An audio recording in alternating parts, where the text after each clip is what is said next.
দেশের দক্ষিণ পূর্বাঞ্চলের জেলা ফেনীতে চলছে জমজমাট ভোটের প্রচারণা। প্রার্থীরা নানা প্রতিশ্রুতি নিয়ে হাট বাজার থেকে শুরু করে নানা জনসমাগম স্থানে মুখোমুখি হচ্ছেন ভোটারের।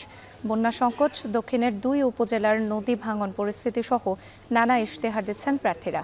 এ নিয়ে বিস্তারিত জানাতে ফেনী থেকে আমাদের সঙ্গে যুক্ত হচ্ছেন তৌহিদুল তারেক। তারেক, আপনার কাছে জানতে চাই, প্রার্থীরা আসলে কি প্রতিশ্রুতি দিচ্ছেন ভোটারদের?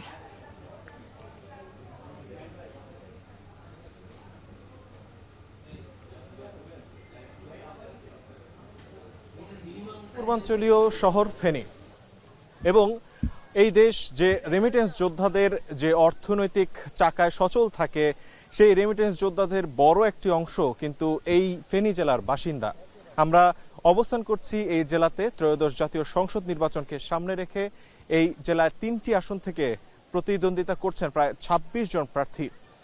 আমাদের সাথে এই মুহূর্তে উপস্থিত আছেন এই জেলায় যিনি আমাদের প্রতিনিধি রয়েছেন এখন টিভির, তার সাথে আমরা কথা বলবো। ডালিম ভাই, শুরুতে একটু জানতে চাইবো যে এই নির্বাচন তো সামনে চলে এসছে, একটা নির্বাচনী আমেজ তৈরি হয়েছে এবং গতকাল কিন্তু বিএনপির চেয়ারম্যান তারেক রহমান এখানে জনসভা করে গেছেন। একটু জানতে চাইবো যে নির্বাচনকে সামনে রেখে এই এলাকার যে ভোটাররা রয়েছে এই জেলার, তাদের দাবিগুলো কি থাকছে এবং প্রার্থীরা আসলে কোন প্রতিশ্রুতিগুলো টার্গেট করছে ভোটারদের উদ্বুদ্ধ করার জন্য? তারেক, ফেনীতে মোট 6টি উপজেলা রয়েছে। 6টি উপজেলায় 3টি সংসদীয় আসন। এই 3টি সংসদীয় আসনে প্রায় 13 লাখের বেশি ভোটার রয়েছে। আর এই সামনের যে সংসদ নির্বাচন, Amrapali fruit syrup, real magic in every drop. সংসদ নির্বাচনকে ঘিরে এখানকার কিন্তু 26 জন প্রার্থী নির্বাচন করছেন।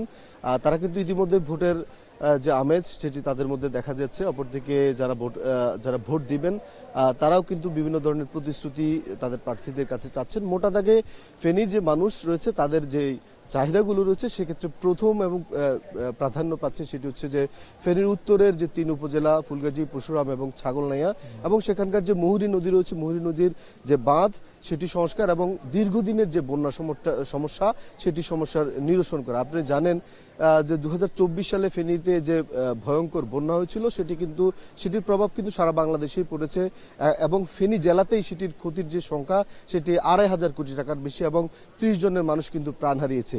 এখানকার মানুষ কিন্তু সেই সমস্যার কিন্তু একটি স্থায়ী সমাধান চান।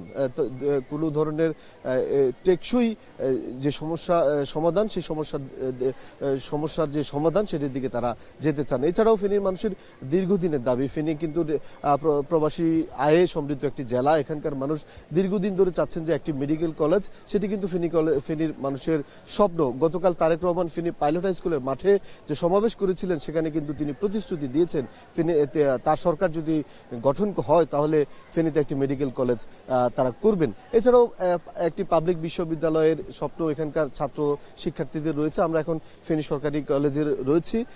এইখানকার শিক্ষার্থীরাও চান যে একটি পাবলিক বিশ্ববিদ্যালয় ফেনীতে হোক এবং এখানকার শিক্ষার্থীরা যাতে সেখানে অংশগ্রহণ করতে পারে। এছাড়াও ফেনী শহরের যে লালপুলে একটি ওভারপাস এখানকার মানুষের দীর্ঘদিনের চাহিদা এবং ফেনী শহরের ভেতরে যে রেলগেট